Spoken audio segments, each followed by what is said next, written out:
need you to tell me about the Melodic Blue. Keem has not been the same since he went down there. Top. Yeah. How'd you feel about the reception? Well, that's just.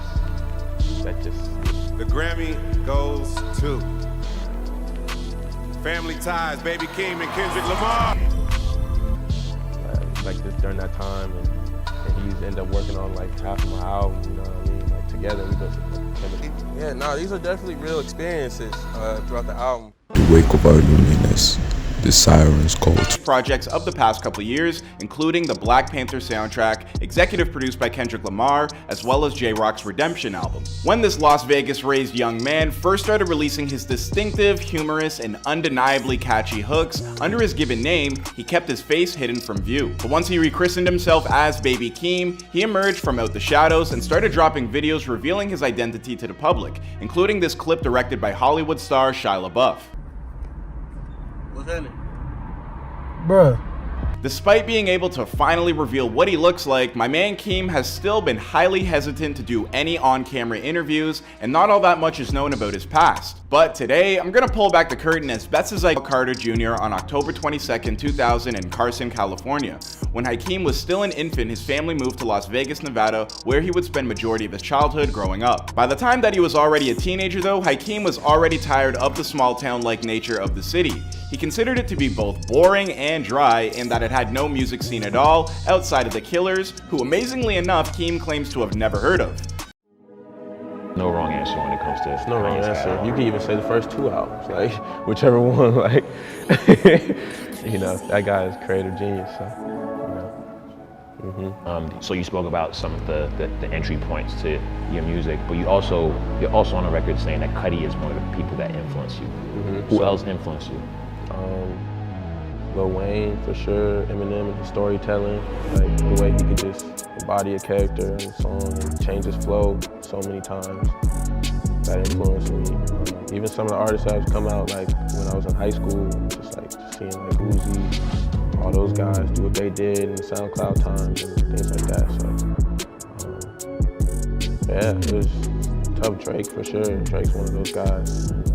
Just his work ethic and hunger to keep, you know, staying where he is. It's just like, I just take from all. They know what we want. Throughout this time, I know they're straight, you know what I'm saying? And I looked at it like after the first month of being like, my album, like I was like, okay, this is what's really going on. Like, it's kind of hard to get out that artist mindset, you know, when you're just in it. Cause I was really in it. Like I was in the trenches with that album. Like, I'm still in the trenches with that album. I was really in the trenches, like trying to get it done. I was ready. It was like all your dreams. But like I said, I put myself in other people's shoes and I realized I was blessed. It was actually, and I got to take time and perfect my actual album. And it sounds completely different now from what I had. So I'm actually grateful that I had the little time to work. Really so it's everything. Sorry. So it sounds like, because for a lot of people, a lot of creatives, artists, they had a hard time being creative during the pandemic. Like they hit a wall, but it sounds like you didn't have that problem. No, at first I did, for sure. When I was in that, before I started looking at everything differently, because I tried to go back to working and I was still in that zone of like oh my God, like why is this happening? Like, and then once I got out that zone and realized I was blessed, I started taking advantage of the situation to my favor. I went back to my same thoughts, like I'm gonna outwork everybody. So I went right back to it, like after, and I got myself together, put my shirt on, clean, got back right, and I went back in. And, it worked out for the best, I would say, for sure. Outside of recording and writing and being creative, how did you spend your time during the early parts of the pandemic? Honestly, I was just playing video games. Like, I was chilling. Like, that's why I was like, once I put down the controller, I'm like, wait, I just played video games for like a month straight. like, I made some important relationships. Like, obviously, like it's nuts. Like, you know, I met a producer like this during that time, and he's ended up working on like half of my album. You know what I mean? Like together, we built like a chemistry. His name's Scott Bridgeway, and yeah, it's been nuts. Like usually before it was just me, like really just me, like really getting out the mud, making beats every day in the studio, like. And so now it's cool to have someone that could bring other ideas to the table and expand in that way. So that understands my sound, because we spent so much time in the pandemic just talking, and just like, I want to do this, like you know this song like on 808s, man, like I always wanted a song like that, like that made me feel like you know what I mean. So I use it to my advantage for sure.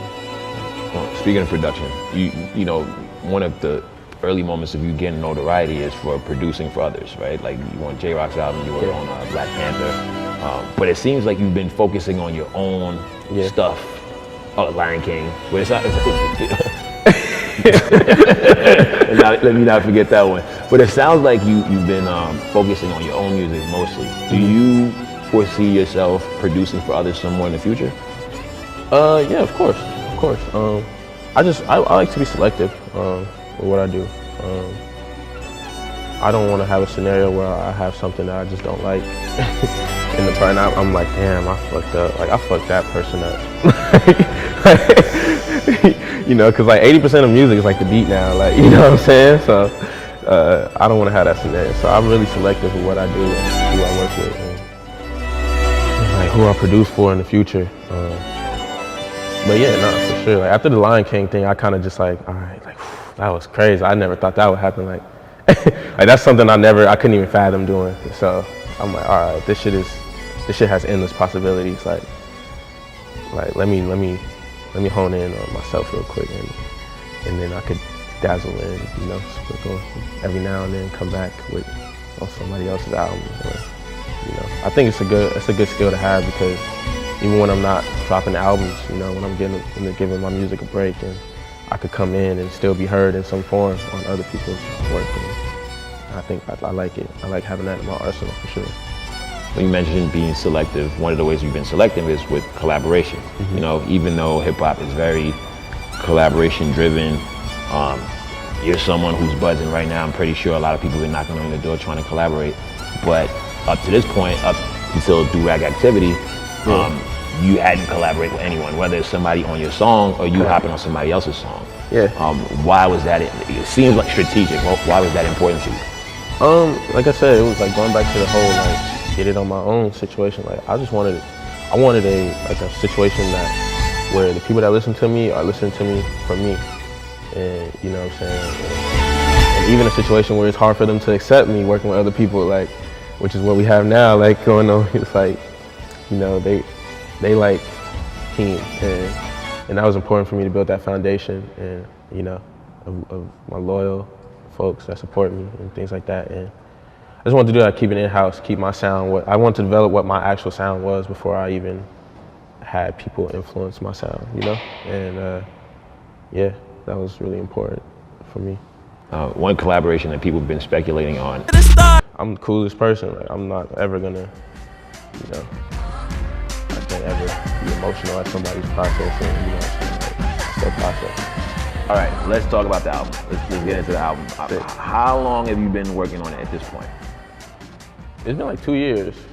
2 years, yeah. Even like I have records from this, like before Die For My Bitch, that I just held off because I'm like, this is a record.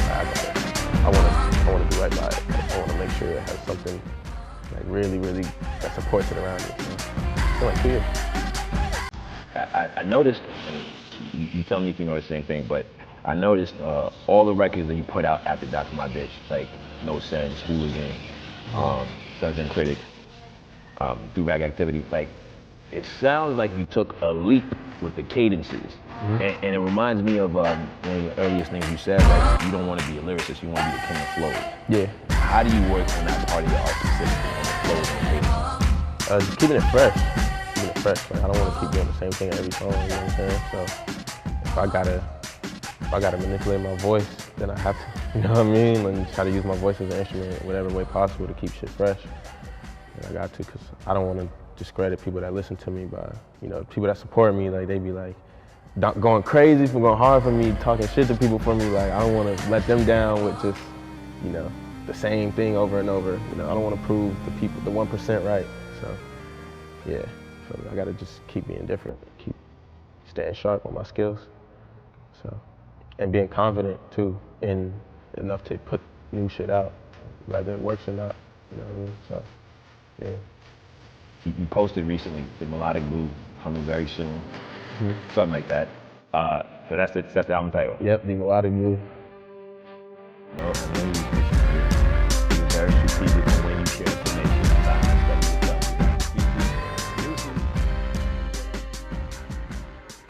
So when I read undergraduate essays, what I see very frequently is, especially the first essay, it's just nothing but cliches. It's awful, it's dull, you can hardly stand reading it because there's nothing in it that's gripping or alive. And then maybe the second essay, you can see there's a layer of cliche, and then now and then the person will be brave enough to poke up a thought of their own. It'll just sort of poke up somewhere maybe in 3 pages in. It's like this little green shoot that's barely alive. And the person is brave enough to pop it up in the hope that, you know, maybe it won't get walloped down with the sledgehammer. And so one of the things I try to do is to point that out. It's like, look, you know, this is something, there's a real thought here. It's a real original thought. It's something that you have the right to, because it's derived from your own experience and your own knowledge, and you've formulated it in an original and compelling way. But the problem with that is that if you get criticized for that, you're just going to pull right back to the shell, right? That hurt. It's actually part of you that it's fault. That's terrible.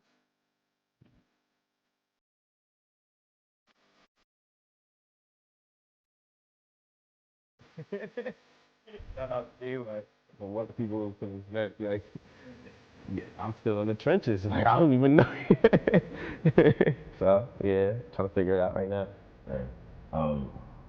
You appeared on a feature length, a mission statement. Yeah. Right?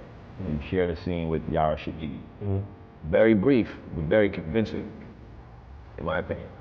So, is that something you want to pursue in the future, acting? Because you mentioned earlier that that's one of the earlier thoughts that you had, that you wanted to do music and acting as well. Yeah, honestly, that was like, it's like, again, confidence. Like, I was like, my auntie, like, I look like, again, like I said again, I look at her like a big sister. She took me to like some acting thing. I was like 4 and I froze up. I'm seeing all these kids. I'm like, what the hell is this? Like, like I'm going, take me home. Like, so I was like, nah, take me home. And ever since then, I'm like, damn, should have did it. I'm like, yeah, actually, this shit's actually kind of cool. Like, I like skits. I like being funny. I love that. I love that type of shit. I live for it. So it's like, that's like one of my first passions. Like, just like, damn, I want to be an actor.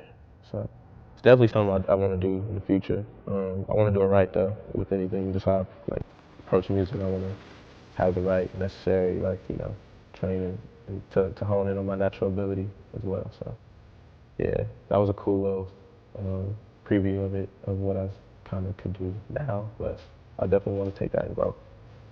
You spoke about your musical influences earlier. Do you have any influences in the acting realm? Nah, because I don't really know what I want to be yet. I just kind of want to be me. Like, I kind of, the character I want to be is just made up in my head. Like, I guess that kind of what drives it. Right. I will say I like what Tyler Kendrick is doing though.